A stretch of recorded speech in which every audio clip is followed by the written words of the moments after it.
الحمد لله نحمده ونستعينه ونستغفره ونؤمن به ونتوكل عليه ونعوذ بالله من شرور أنفسنا ومن سيئات أعمالنا من يهد الله فلا مضل له ومن يضلل فلا هادي له أشهد أن لا إله إلا الله وحده لا شريك له وأشهد أن سيدنا ونبينا ومولانا محمدا عبده ورسوله أرسله ربه بالحق بشيرا ونذيرا وداعيا إلى الله بإذنه وسراجا منيرا صلى الله تعالى عليه وعلى آله وصحبه وبارك وسلم تسليما كثيرا أما بعد فأعوذ بالله من الشيطان الرجيم بسم الله الرحمن الرحيم يا أيها الذين آمنوا اركعوا واسجدوا واعبدوا ربكم وافعلوا الخير لعلكم تفلحون وقال النبي صلى الله عليه وسلم أحب الأعمال إلى الله سرور تدخله على مسلم أو كما قال صلى الله عليه وسلم. கண்ணியத்திற்குரிய அல்லாஹ்வின் நல்லடியார்களே,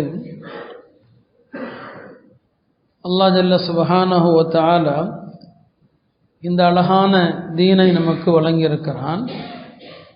இந்த மார்க்கத்திலே பல்வேறு வழிகாட்டுதல்கள் நமக்கு இருக்கிறது. ஏவப்பட்டவைகள், விளக்கப்பட்டவைகள் என்று பல இருக்கிறது. வணக்கங்களில் சிறந்தது எது, குணங்களில் சிறந்தது எது என்றெல்லாம் பல்வேறு விஷயங்கள் குறித்து உலமாக்கள் பல கருத்து பரிமாற்றங்கள் செய்வாங்க. சில விஷயங்களில் நம்முடைய கவனம் அதிகமாக இருக்கும், அதில் நாம் கவனம் செலுத்துவோம். ரமதான் வருகிறது, ரமதானில் வழிபடுவது சிறந்த ஒரு செயல் என்பதை எல்லோரும் அறிந்திருக்கிறோம். எனவே ரமதானுடைய வழிபாடுகளில் ஒரு கூடுதல் கவனம் இருப்பதை நம்ம பார்க்குறோம். சில விஷயங்களில் ஒரு கவனம் நமக்கு இருக்கிறது. ஆனால் சில விஷயங்கள் இருக்கிறது, அவை மிகச்சிறந்த வணக்கங்கள், ஆனால் அவற்றிலே நம்முடைய கவனம் அவ்வளவாக இருக்காது. அது குறித்து நம்மிடத்திலே ஒரு அலட்சியம் இருக்கும். நாம் இன்றைய பயானிலே அது குறித்து தான் உங்களுக்கு நினைவூட்ட விரும்புகிறோம். அல்லாஹ்விடத்திலும் அல்லாஹ்வுடைய ரசூலிடத்திலும் மிகச்சிறந்த ஒரு வணக்கம் அது. அந்த வணக்கத்தை குறித்து தான் நாம் நினைவுபடுத்த விரும்புகிறோம். அதிலே அல்லாஹ்வும் கவனம் செலுத்துவான், அல்லாஹ்வுடைய ரசூலும் கவனம் செலுத்துவான். அந்த மாதிரியான ஒரு வணக்கம் அது. அதுதான் பிறருடைய துயரை துடைப்பது என்று சொல்லலாம். துயர் துடைப்பது ஒரு வணக்கம். அல்லது பிறருடைய வலிகளை புரிந்து அந்த வலிக்கு நம்மால் என்ன நிவாரணம் செய்ய முடியும், அடுத்தவருடைய சிறிய வலியானாலும் சரி, அடுத்தவர்களுக்கு ஏற்படுகிற உணர்வு ரீதியான சிறிய கஷ்டமானாலும் சரி, பிறருடைய உணர்வுகள் புண்படும் போது அதற்கு நாம் மருந்திடுவது, இது மார்க்கத்தில் பெரிய வணக்கம். அது சின்னதோ பெரியதோ, இது அல்லாஹ்வுடைய குணம். அல்லாஹ் அல்லாஹ்வுடைய திருநாமங்கள்ல ஒரு திருநாமம் என்ன, ஜப்பார். இப்போ ஜப்பார் அப்படின்னாலே பொதுவாக ஒரே ஒரு அர்த்தம் தான் எல்லாரும் சொல்லியிருப்பாங்க, அடக்கி ஆள்பவன் அப்படிங்கிற ஒரே பொருளை தான் சொல்லியிருப்பாங்க. ஆனால் உண்மை என்னன்னா, ஜப்பார் என்பதற்கு பல பொருள் இருக்கிறது.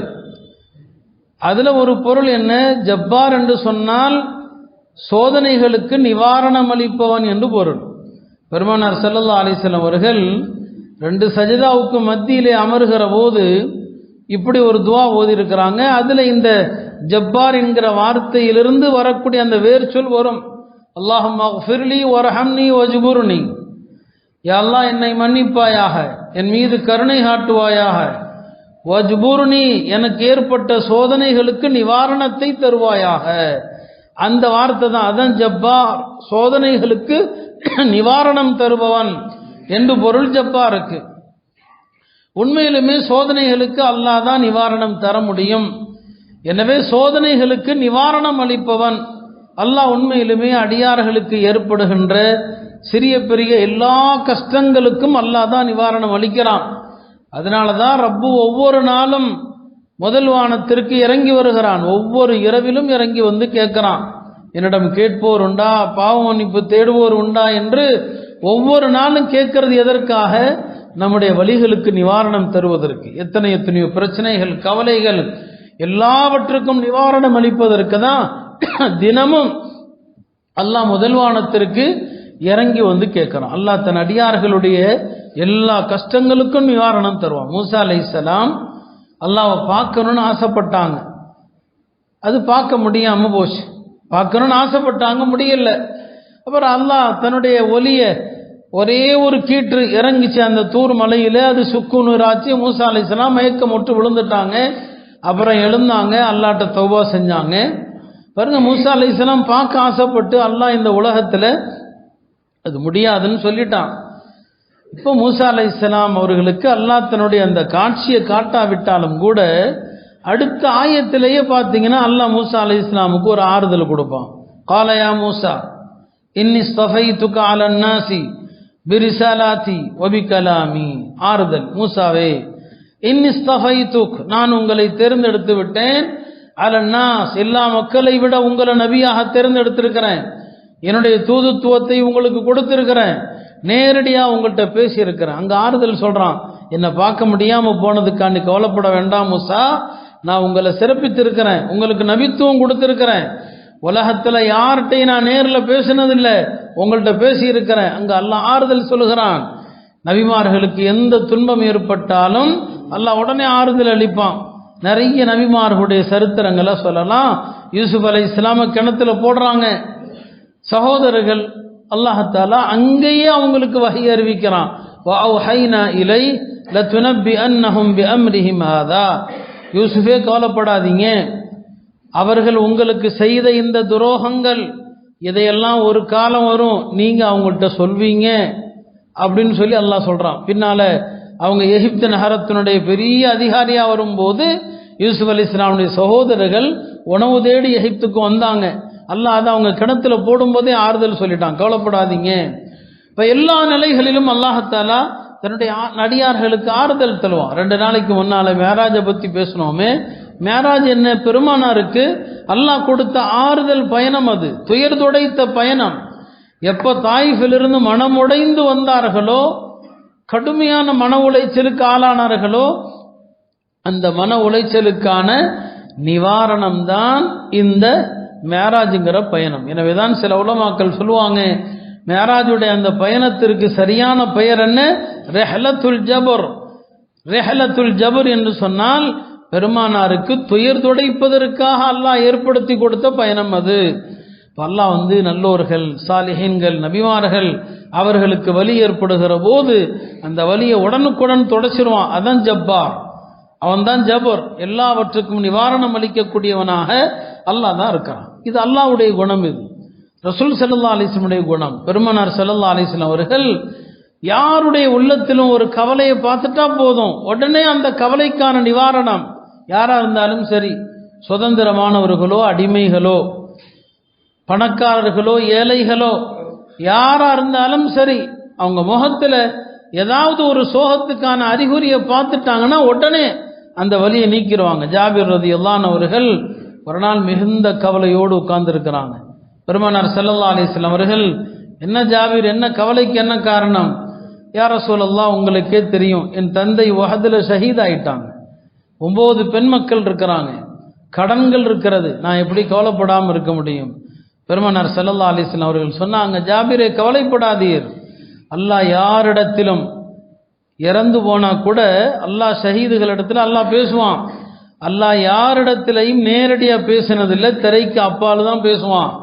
ஆனால் உங்களுடைய தந்தை ஷஹீதாக்கப்பட்ட போது உங்களுடைய தந்தை இடத்துல அல்லாஹ் நேரடியாக பேசினான். கல்லம அபாக கிஃபாஹன், அல்லாஹ் உங்கள் தந்தை இடத்துல நேரடியாக பேசினான். நேரடியா பேசி அல்லாஹ் என்ன சொன்னான் தெரியுமா? தமன்ன அலைய உஅதிக். ஜாபிருடைய தந்தை இடத்துல அல்லாஹ் சொன்னான், அவர் பேர் அப்துல்லா, அப்துல்லாவே உமக்கு என்ன வேண்டும் ஆசைப்படுங்கள் தருகிறேன்னு சொல்லி சொன்னான். இது போதாதா உங்களுடைய தந்தையினுடைய, பாருங்க அந்த வலி துயரத்தில் இருக்கிறவருக்கு இதை விட ஆறுதல் சொல்ல முடியுமா என்ன? இறந்து போயிட்டாங்க தந்தை, அல்லாஹ் நேரடியாக உன் தந்தை இடத்துல பேசினான், கேட்டதெல்லாம் கொடுக்கிறேன்னு சொன்னான், அதனால கவலைப்படாதீர், உங்களுடைய கடன்கள் எல்லாம் நிறைவேறுன்னு சொன்னான். பெருமானார் ஸல்லல்லாஹு அலைஹி வஸல்லம் அவர்கள் யாருடைய உள்ளத்துல முகத்துல சோக ஒரு ரேகையை கண்டா கூட உடனே நபி ஸல்லல்லாஹு அலைஹி வஸல்லம் ஆறுதல் சொல்லுவாங்க. பத்ரு போருக்காக மக்கள் புறப்பட்டு வந்தாங்க, போர் முடிந்தது. போர் முடிந்து திரும்புகிற போது உஸ்மான் ரலியல்லாஹு அவர்களுக்கு 2 துயரம். ஒன்று, அவங்களால போரில் கலந்து கொள்ள முடியல. ஏன்னா அவங்க மனைவி ருக்கையா உடல்நலம் இல்லாமல் இருந்தாங்க, பெருமானாருடைய மகளார் உடல்நிலை சரியில்லாமல் இருந்தாங்க. போர் முடிந்து திரும்புறதுக்குள்ள அவங்க மூத்தாயிட்டாங்க. இப்போ உஸ்மானுக்கு 2 கவலை. ஒன்று பத்ரில் கலந்துக்க முடியலையேங்கிற கவலை, இன்னொன்று மனைவி மூத்தாயிட்டாங்களேங்கிற கவலை. ரசூல் ஸல்லல்லாஹு அலைஹி வஸல்லம் அவர்கள் மதீனா வந்ததுமே மஸ்ஜித் நபியுடைய வாசல்ல நின்று கொண்டு உஸ்மானுடைய கவலையை போக்கும் விதமாக சொன்னாங்க, உஸ்மான், இப்போதான் ஜிப்ரீல் என்னிடத்தில் வந்தாங்க. ஜிப்ரீல் என்னிடம் வந்து என்ன சொன்னாங்க தெரியுமா? ஜிப்ரீல் என்னிடத்தில் வந்து சொன்னாங்க, யா உஸ்மான், இன்னல்லாஹ கத் ஸவ்வஜக உம்ம குல்சூம், என்னுடைய மகள் உம்மு குல்சூமை அல்லாஹ் உஸ்மானுக்கு திருமணம் செய்து வைத்து விட்டான். ஒரு மகள் இறந்துட்டாங்க, ருக்கையா. பெருமானாருடைய மற்றொரு மகள் உம்மு குல்சூம்.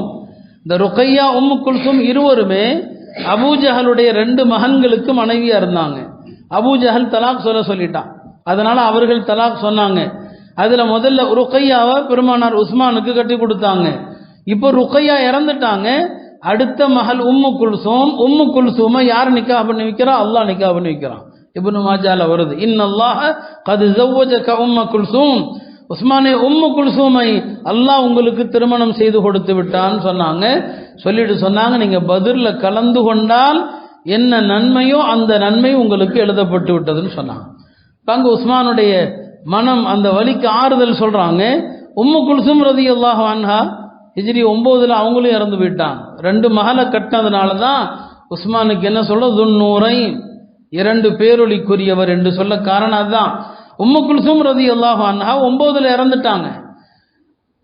அவங்க இறந்த நேரத்தில் என்ன சொன்னாங்க, உஸ்மான் தானங்க அழுதுகிட்டே வந்தாங்க, யார சொல்லலாம், உம்மு குல்சூம் இறந்துட்டாங்க. சொன்னாங்க, லவ் கான லி சாலிசத்துன் லஸவ்வஜ்துக், எனக்கு இன்னொரு மகள் இருந்தா அவங்களே உங்களுக்கு தான் கட்டி கொடுத்துருவேன். இன்னொரு மகள் இல்லை, இருந்திருந்தா அவரையும் உங்களுக்கு தான் கட்டி கொடுத்துருப்பேன்னு சொன்னாங்க. ஆறுதல், யாருடைய வலி, ஒரு முஸ்லிமுடைய துயரத்தில் வார்த்தைகள் தருகிற ஆறுதல் இருக்கிறதே சாதாரணமானது அல்ல. அது சடங்குக்காக இல்லாம உள்ளத்திலிருந்து வரணும். பெருமானார் ஸல்லல்லாஹு அலைஹி வஸல்லம் அவர்கள் எல்லாருடைய துயரங்கள், எல்லாருடைய கஷ்டங்களிலும் அழகான ஆறுதல் வார்த்தை சொல்வாங்க. சில கிதாபுகளில் எழுதப்பட்டிருக்குது, அன்சாரிகளுக்கு சொந்தமான ஒரு அடிமை பெண், சுவைதா என்று சொல்லப்படுகிற ஒரு பெண். அன்னை ஆயிஷா ரலியல்லாஹு அன்ஹாவிடத்தில் அந்த பெண்மணி வந்து உட்காருவாங்க. ஆயிஷா அவங்கள சிரிப்பூட்டுவாங்க. சில நேரங்களில் பெருமானார் வரும்போதும் அந்த பெண்மணி சிரிப்பூட்டுவதை கேட்டு நபி ஸல்லல்லாஹு அலைஹி வஸல்லம் அவங்களும் சிரிப்பாங்களாம். ஒரு நாள் நபி அவங்க வீட்டுக்கு வந்தப்போ அன்னை ஆயிஷாவிடத்தில் கேட்டாங்க, மாதா ஃபஅலத்தி சுவைதா, என்ன சுவைதா வரக்கானோமேன்னு கேட்டாங்க. அப்போ அன்னை ஆயிஷா சொன்னாங்க, அந்த அம்மா நோய்வாய்ப்பட்டு படுத்திருக்கிறாங்கன்னு சொல்லி. ஒரு அடிமை பெண், சாதாரண ஒரு கருப்பு நிற அடிமை பெண். உடனே நபி ஸல்லல்லாஹு அலைஹி வஸல்லம், அப்படியா, எங்க அந்த அம்மாவுடைய வீடு எது, எஜமானர்கள் வீடு எதுன்னு கேட்டு போய் அந்த அம்மாவை பார்க்குறாங்க. அப்போ அவங்க எஜமானர்கள் சொன்னாங்க, ரொம்ப நோய்வாய்ப்பட்டு இருக்கிறாங்க, உழைக்கிற மாதிரி தெரியல. இப்போ நபி ஸல்லல்லாஹு அலைஹி வஸல்லம் சொன்னாங்க, அந்த அம்மா எப்போ இறந்தாலும் எனக்கு சொல்லணும், எப்போ மூத்தானாலும் எனக்கு சொல்லணும் அப்படின்னு சொல்லி அனுப்புனாங்க. அந்த அம்மாவும் இறந்துட்டாங்க. அப்போ எஜமானர்கள் பெருமானாரிடம் வந்து சொன்னாங்க, யா ரசூலல்லாஹ், அந்த பெண்மணி சுவைதா இறந்துட்டாங்களேன்னு சொல்லி. உடனே நபி ஸல்லல்லாஹு அலைஹி வஸல்லம் வந்தாங்க. அந்த பெண்ணை ஜனாசா தொழு வச்சு கையை தூக்கி அல்லாஹ்ட்ட துவா செய்கிறாங்க, யா அல்லாஹ், இந்த பெண்மணி என் வீட்டுக்கு வந்து என்னை சிரிப்பூட்டுவாங்க, என்னை சந்தோஷப்படுத்துறதுக்காக, சொர்க்கத்திலே அவர்களை சந்தோஷப்படுத்தும் விதமாக நீ அவர்களுக்கு சிரிப்பூட்டுவாயாக என்று பெருமானார் ஸல்லல்லாஹு அலைஹி வஸல்லம் அவர்கள் துவா செய்கிறாங்க. ரசூல் ஸல்லல்லாஹு அலைஹி வஸல்லம் அவர்கள் ரஹ்மத்துல் லில் ஆலமீன், எல்லாருடைய கவலையிலும் பங்கெடுப்பாங்க, எல்லாருடைய துக்கத்திலும். அடிமை, இன்றைக்கு நாம் அப்படி இல்லை. ஜனாசாக்கள்ல பங்கெடுக்கிறதுல கூட நாம் பணக்காரர், ஏழை, உயர்ந்தவர், சிறியவர், பெரியவர், தாழ்ந்தவர் என்று பாகுபாடு காட்டுறோம். நேரம் இல்லாமல் போகிறது வேறு விஷயம். ஆனால் நம்ம ஆள் பார்த்து ஜனாசாக்கள்ல நாம் பங்கெடுக்கிறோம். ரசூல் ஸல்லல்லாஹு அலைஹி வஸல்லம் அவர்கள் அந்த ஒரு அடிமை பெண்ணுடைய எஜமானர்களுக்கு கூட ஆறுதல் சொல்வதில் எந்த குறையும் வைக்கல. யாருடைய மனம் புண்பட்டாலும் ஆறுதல் தான். நமக்கெல்லாம் தெரியும் ஒரு சம்பவம், நான் சொல்லியிருக்கிறேன். ஒரு போர்க்களத்தில் முடிந்து போர் செல்வங்களை பெருமானார் பகிர்ந்து கொடுத்த போது அன்சாரிகளுக்கு ஒரு வருத்தம், நமக்கெல்லாம் தரவில்லை இந்த செல்வங்களை என்று சில வாலிபர்களுக்கு வருத்தமாக போச்சு. ரசூல் ஸல்லல்லாஹு அலைஹி வஸல்லம் அவர்கள் இந்த அன்சாரிகளை எல்லாம் கூப்பிட்டு ஒரு அழகான உரை நிகழ்த்துவாங்க. இதில் என்ன கவனிக்க வேண்டிய விஷயம், அன்சாரிகள் மனம் வருத்தப்பட்டாங்க. நபி ஸல்லல்லாஹு அலைஹி வஸல்லம் அவங்க அதை தட்டி கழிக்கல இல்லையா. ஒரு தலைமை பொறுப்பில் இருப்பவர் தனக்கு கீழுள்ளவர்களுடைய வருத்தம் கேள்விப்பட்டா அவன் என்ன வருத்தப்படுறது, நான் அப்படிதான் செய்வேன், அது கிடையாது. அது அழகல்ல தலைவருக்கு. நபி ஸல்லல்லாஹு அலைஹி வஸல்லம் நினைச்சிருந்தா என் மீது வருத்தப்பட என்ன உரிமை இருக்குதுன்னு சொல்லி அவங்க மேல கோவப்பட்டிருக்கலாம். இல்லை, அந்த வருத்தத்திற்கு அழகான நிவாரணம் சொன்னாங்க. அவங்களெல்லாம் கூப்பிட்டு அழகான உபதேசம் பண்ணி, அந்த உபதேசத்தினுடைய கடைசி வார்த்தைகள் பொன்னெழுத்துக்களால் பொறிக்கப்பட வேண்டிய வார்த்தைகள் சொல்லுவாங்க. மக்களே, மக்கள் எல்லாம் அன்சாரிகளே, எல்லா மக்களும் ஒரு ஓடையில போனா நான் அன்சாரிகள் செல்லக்கூடிய பாதையில வருவேன். மற்ற மக்கள் எல்லாம் என்னுடைய வெளி ஆடைன்னு சொன்னா அன்சாரிகளாகி நீங்கள் என்னுடைய உள்ள ஆடைன்னு சொன்னாங்க. எல்லாரும் தங்களுடைய வீட்டுக்கு ஆட்டையும் ஒட்டகத்தையும் கொண்டு போறாங்கன்னு சொன்னா நீங்க அல்லாஹ்வுடைய தூதராகி என்ன கொண்டு போங்கன்னு சொன்னாங்க. ஹிஜ்ரத்துடைய சிறப்பு இல்லைன்னு சொன்னா நான் அன்சாரிகளில் ஒருவனாகத்தான் மரணித்திருப்பேன்னு சொன்னாங்க. எல்லாத்தையும் சொல்லி முடிச்சிட்டு கடைசியில் துவா செஞ்சாங்க. அல்லாஹும்ம ஃபிரில் அன்சார் வ அப்னா அல் அன்சார் வ அப்னா அப்னா இல் அன்சார். யா அல்லாஹ், அன்சாரிகளுக்கு கருணை காட்டு, அன்சாரிகளுடைய பிள்ளைகளுக்கு கருணை காட்டு, அன்சாரிகளுடைய பிள்ளைகளுடைய பிள்ளைகளுக்கு கருணை காட்டு. இப்படி சொன்னா யாராலே தாங்க முடியுமா? அன்சாரிகள் தாடி நனையும் அளவுக்கு அழுதாங்க. நம்ம சொல்ல வர விஷயம் என்ன, அந்த ஒரு சின்ன வலின்னு கேள்விப்பட்டாங்க, அதை அலட்சியப்படுத்தல. நம்ம அலட்சியப்படுத்துறதுனால தான் அது பின்னால எப்படி மாறுது, பகையா மாறும், விரோதமா மாறும். ரசூல் ஸல்லல்லாஹு அலைஹி வஸல்லம் அவர்கள் யாருக்கும், பெருமானார் ஸல்லல்லாஹு அலைஹி வஸல்லம் யாருடைய வலியும் விட்டு வைக்க மாட்டாங்க. அவருடைய மனம் புண்பட்டது என்று தெரிந்தால் யாராக இருந்தாலும் சரி கூப்பிட்டு அழகான ஆறுதல் சொல்லுவாங்க. அதான் பெருமானாருடைய பழக்கம். ஒரு சந்தர்ப்பத்தில் பெருமானாருடைய சச்சா, அதாவது ஹம்சா ரலியல்லாஹு அன்ஹுடைய மகளார் ஃபாத்திமா, அவங்க வெறும் ஃபாத்திமா தான், ஹஜ்ரத் ஹம்சாவுடைய மகளார். ஹிஜ்ரி 7ஆம் ஆண்டு பெருமானார் ஸல்லல்லாஹு அலைஹி வஸல்லம் அவர்கள் உம்ராவை முடிச்சுட்டு திரும்புறாங்க. அப்போ மக்கா வெற்றி கொள்ளப்படாத காலம், காஃபிர்கள் கையில தான் இருக்குது. ஹம்சா ரலியல்லாஹு அன்ஹுடைய மகளார் சிறுமியா வளர்ந்து நிற்கிறாங்க.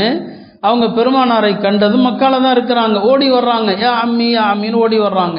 பெருமானார் அந்த குழந்தையை தூக்கிட்டு வரும்போது 3 பேர் போட்டி போட்டுக்கிறாங்க. இந்த குழந்தைய நாங்கள் தான் வளர்ப்போம் என்று 3 பேர் போட்டி போடுறாங்க. யாரு? ஜாஃபர் இப்னு அபி தாலிப். ஜாஃபர் ஹஜ்ரத் அலியுடைய சகோதரர் ஜாஃபர். 2வது யாரு? ஹஜ்ரத் அலி. 3வது பெருமானாருடைய வளர்ப்பு மகன் என்று போற்றப்பட்ட ஸைத் இப்னு ஹாரிஸா. இந்த 3 பேருமே ஹம்சாவோடு தங்களுக்கான உறவை சொல்லி சொல்லி இந்த குழந்தையை நான் தான் வளர்ப்பேங்கிறார். ஸைத் இப்னு ஹாரிஸா சொல்றாங்க, ஹம்சாவும் நானும் பெருமானார் எங்க 2 பேரையும் சகோதரர்களாக்குனாங்க, நாங்கள் இஸ்லாத்தில் சகோதரர்கள், எனவே என் சகோதரர் குழந்தை நான் தான் வளர்ப்பேங்கிறாங்க. அலி சொல்றாங்க, இல்ல இல்ல நான் தான் வளர்ப்பேன், என்னுடைய செச்சா மகளை நான் தான் வளர்ப்பேங்கிறாங்க. ஜாஃபர் சொல்றாங்க, என்னுடைய மனைவி ஹம்சாவுடைய மனைவியின் சகோதரி, இந்த குழந்தைக்கு என் மனைவி ஹாலா, இந்த பிள்ளைக்கு என்னுடைய மனைவி ஹாலா, நான் தான் வளர்ப்பேங்கிறாங்க. சண்டை 3 பேத்துக்கும். நபி ஸல்லல்லாஹு அலைஹி வஸல்லம் அவர்கள் தீர்ப்பு செஞ்சாங்க, அல் ஹாலத்து பி மன்சிலத்தில் ஒரு குழந்தையை வளர்க்கறதுக்கு தாய் இல்லை, அவ ஹாலா இருக்கிறாங்கன்னா ஹாலா தான் தாய் மாதிரி. எனவே ஜாஃபருடைய மனைவி இந்த குழந்தைக்கு ஹாலாவா இருக்கிறதுனால வளர்க்கிற பொறுப்பு அவரிடத்துல தான், அவரே எடுத்துக்கொண்டு போகட்டும்ட்டாங்க. இப்போ ஒரு வழக்கு எப்போதுமே எல்லாரையும் திருப்திப்படுத்துற மாதிரி தீர்ப்பு சொல்லவே முடியாது. அதனால தான் ஹதீஸ்ல வரும், மன் ஜுஇல காதியன் துபிஹ பிகைரி சிக்கீன், யார் மக்களுக்கு காதி ஆயிட்டானோ கத்தியின்றே அறுக்கப்பட்டவன் அர்த்தம். கத்தியால் அறுத்தா கூட சீக்கிரம் செத்து போயிடுவான். கத்தி அல்லாத வேற பொருளை கொண்டு அடுத்தா சித்திரவதை தான் இல்லையா. காதியா இருக்கிறவன் உழப்பம் அப்படித்தான். பஞ்சாயத்துல யாரையும் திருப்திப்படுத்த முடியாது. இப்போ குழந்தை யார்கிட்ட எடுத்துட்டு போகணும், ஜாஃபர் எடுத்துட்டு போகட்டும்ட்டாங்க. மற்ற 2 பேர் முகம் வாடி போயிருமா இல்லையா. பெருமானார் ஸல்லல்லாஹு அலைஹி வஸல்லம் அவர்கள் யாருடைய கவலை துயரத்தை லேசா அப்படி விட்டுற மாட்டாங்க. அந்த 2 பேரை பார்த்து ஸைதை பார்த்து சொன்னாங்க, அந்த அஹூனா ஓ மௌலானா. ஸைத் அவங்கள பார்த்து சொன்னாங்க, நீங்க நம்மளுடைய சகோதரர், நமக்கு தலைவர். அலியை பார்த்து சொன்னாங்க, அந்த மின்னி வ அன மின்க, நீர் என்னிலிருந்து உள்ளவர், நான் உன்னிலிருந்து உள்ளவன். அவருக்கு ஆறுதல். 3வது ஜாஃபரும் இருக்கிறாங்களே, அஷ்பஹத ஹல்கி வ குலுகி, நீர் குணத்திலும் தோற்றத்திலும் எனக்கு ஒப்பானவர்னு சொன்னாங்க. ஒரு சின்ன பிரச்சனையில கூட யார் மனதும் புண்படாமல் தீர்ப்பும் சொல்லிவிட்டு யாருடைய மனசும் புண்படாம அந்த சபையை கலைக்கிறது தான் ரசூல் ஸல்லல்லாஹு அலைஹி வஸல்லம் தன்மை. அருமையானவர்களை, இப்படித்தான் ரசூல் ஸல்லல்லாஹு அலைஹி வஸல்லம் அவர்கள் எல்லாருடைய உறவுகளை மதிப்பாங்க, யாரையும் சங்கடப்படுத்த மாட்டாங்க. ஹஜ்ஜுக்கு வந்துகிட்டு இருக்கிறாங்க 10ஆம் ஆண்டு.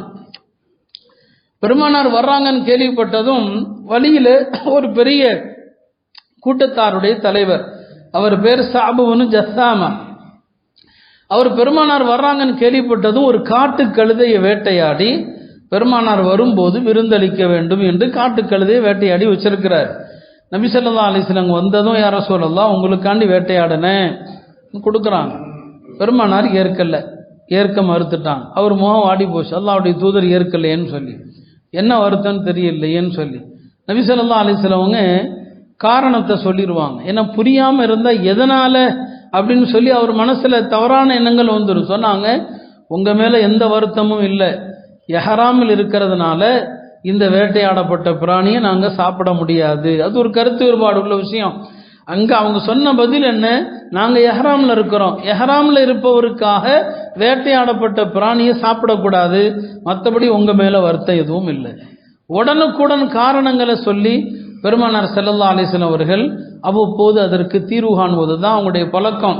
இப்போ அடுத்தவங்களுடைய உணர்வுகள் காயப்படாமல் இருப்பது இருக்கிறது, அது பெரிய இபாதத். அது பெருமானார் ஸல்லல்லாஹு அலைஹி வஸல்லம் அவங்க மனிதர்களுடைய உணர்வுகளை மட்டுமல்ல, பறவைகளுடைய உணர்வை மதிச்சாங்க.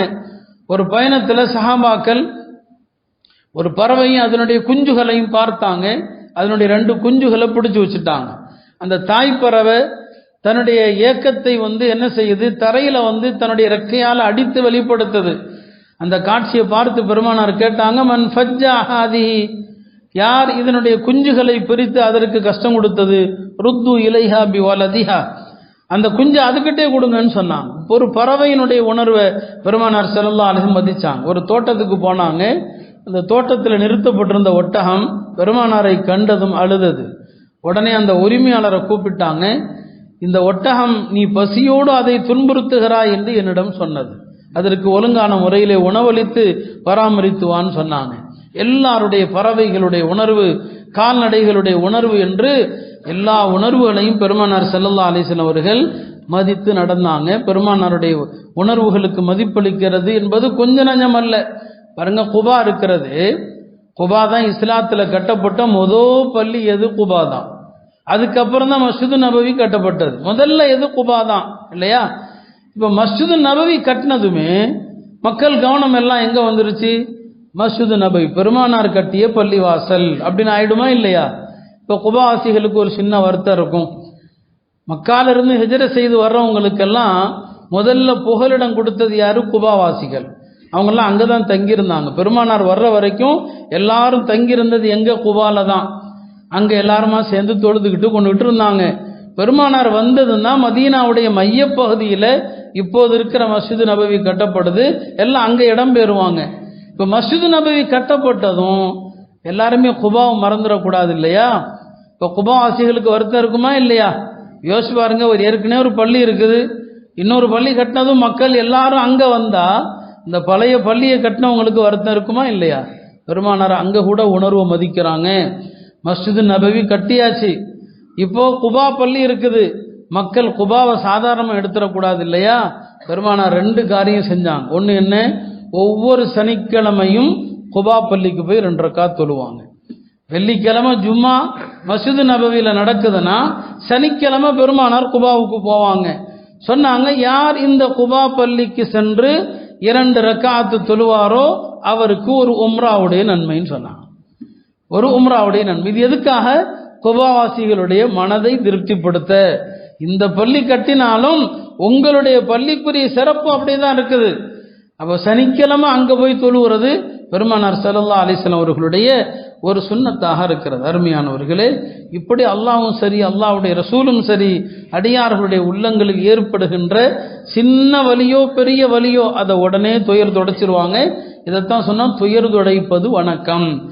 ஆரம்பத்தில் நாம் சொன்ன ஹதீஸில் வருது, அஹப்புல் அமாலி இலல்லாஹ், அல்லாஹ்விடத்தில் அமல்களில் சிறந்தது சுரூருன் துதுஹிலுஹு அலா முஸ்லிம், ஒரு முஸ்லிமுடைய உள்ளத்திலே நீங்கள் ஏற்படுத்துகின்ற மகிழ்ச்சி. ஒரு முஸ்லிமை சந்தோஷப்படுத்தினா அதை விட பெரிய மகிழ்ச்சி எதுவுமே கிடையாது. அதனால தான் நம்ம ஹதீஸில் பார்க்குறோம், நீங்கள் அடுத்தவர்களுடைய துயர் துடைக்கிற ஒரு காரியத்தை செஞ்சால் அங்கே அல்லாஹ்வை பார்க்கலாம். அல்லாவை எங்கே தொழுகையில் பார்க்குறோமோ இல்லையோ, நோம்புல பார்க்குறோமோ இல்லையோ, ஹஜ்ஜில் பார்க்குறோமோ இல்லையோ, துயர் துடைக்கிற இடத்துல நீங்கள் அல்லாவை பார்க்கலாம்னு சொல்லி வருது. ஒரு ஹதீஸில் அதானே வருது, மறுமையில் ஒரு அடியான் இடத்துல அல்லாஹ் சொல்லுவான், பசியோட வந்தேன் நீ என்னை பார்க்கல, தண்ணி கேட்டேன் நீ எனக்கு தண்ணி தரல என்று வருதா இல்லையா? அப்போ அந்த அடியான் கேட்பான், உனக்கு ஏது பசி, உனக்கு ஏது தாகம்? அல்லாஹ் அதைத்தான் சொல்லுவான், நான் நோயிட்டு இருந்தேன் என்ன நீ பார்க்கல, உணவு கேட்டு வந்தேன் என்ன நீ பார்க்கல, அங்கெல்லாம் வந்த அடியானுக்கு நீ உதவி செஞ்சிருந்தா என்னை பார்த்திருப்பா என்று. அப்போ துயர் துடைக்கிற இடங்கள்ல அல்லாஹ் இருக்கிறான். மிஸ்ரில் ஒரு பெரிய முஃபஸ்ஸிர் இருந்தாங்க. கடந்த 2005 அந்த காலகட்டங்களில் தான் மூத்தானாங்க. முத்தவல்லி ஷாராவி என்று அவங்களுடைய பெயர். ஒரு பெரிய குர்ஆனுடைய விரிவுரையாளர், ஒரு பெரிய மகான் அவங்க. அவர்கள் ஒரு முறை தனக்கு வைத்தியம் செய்கிற ஒரு டாக்டருக்கு ஃபோன் போடுறாங்க. ஃபோன் போட்டு நான் உங்கள்கிட்ட சிகிச்சைக்காக வரணும், எனக்கு ஒரு டோக்கன் போடுங்கன்னு சொல்கிறாங்க. அந்த டாக்டர் சொன்னாங்க, அவங்க பெரிய ஆலிம் இல்லையா, இல்லை உங்களுக்கு டோக்கன்லாம் போட தேவையில்லை, நீங்கள் ஆஸ்பத்திரிக்கும் வர வேண்டாம், நானே உங்கள் வீட்டுக்கு வர்றேன், நான் உங்களை பார்க்குறேன் அப்படின்னு சொல்லிடுறாங்க. அதே மாதிரி அந்த டாக்டரு அவங்கள்ட்ட வீட்டுக்கு அவங்களுக்கு தேவையான சிகிச்சையெல்லாம் பார்த்துட்டு மருந்தெல்லாம் எழுதி கொடுத்துட்டு, அப்புறம் பெரிய அறிஞர் இல்லையா, அந்த டாக்டர் அந்த அறிஞர் முத்தவல்லி ஷாராவிட்ட கேட்டாங்க, வணக்கங்கள்ல சிறந்த வணக்கம் எது சொல்லுங்க அப்படின்னு கேட்குறாங்க. அப்போ ஷேக் அவங்க சொன்னாங்க, நீங்களே சொல்லுங்க பார்க்கலாம், எந்த வணக்கம் சிறந்ததா இருக்கும் சொல்லுங்க. ஒரு சிலர் தொழுகை அதான சிறந்த வணக்கம்னு சொல்லி, இல்லை கிடையாது. நோன்பு சிறந்த வணக்கமா இருக்கும் இல்லையா, இல்லை அதுவும் இல்லை. ஹஜ்ஜான்னு கேட்குறாங்க, இல்லை அதுவும் கிடையாது. சிறந்த வணக்கம் எது அப்படின்னு சொல்லி முத்தவல்லி ஷாராவி சொன்னாங்க, குர்ஆன்ல யார் மறுமையை பொய்யாக்குறானோ அவன்தான் பெரிய சாபத்திற்குரியவன் அப்படின்னு சொல்லிட்டு, அந்த மறுமையை பொய்யாக்குறவன் யாருங்கிறதுக்கு அல்லாஹ் குணங்களை சொல்றான்.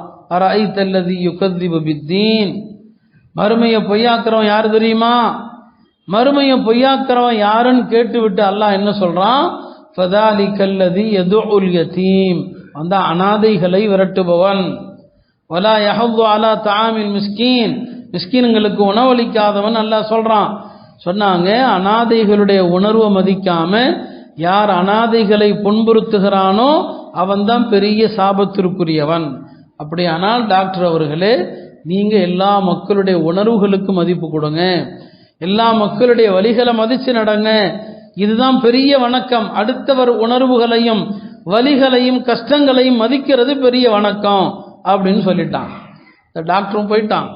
ஒரு நாள் டாக்டர் தன்னுடைய ஆஸ்பத்திரிக்கு விடுமுறை நாள் அன்றைக்கு, அவருக்கு வேலை இல்லை, விடுமுறை அன்னைக்கு வீட்டில் இருக்கிறார்.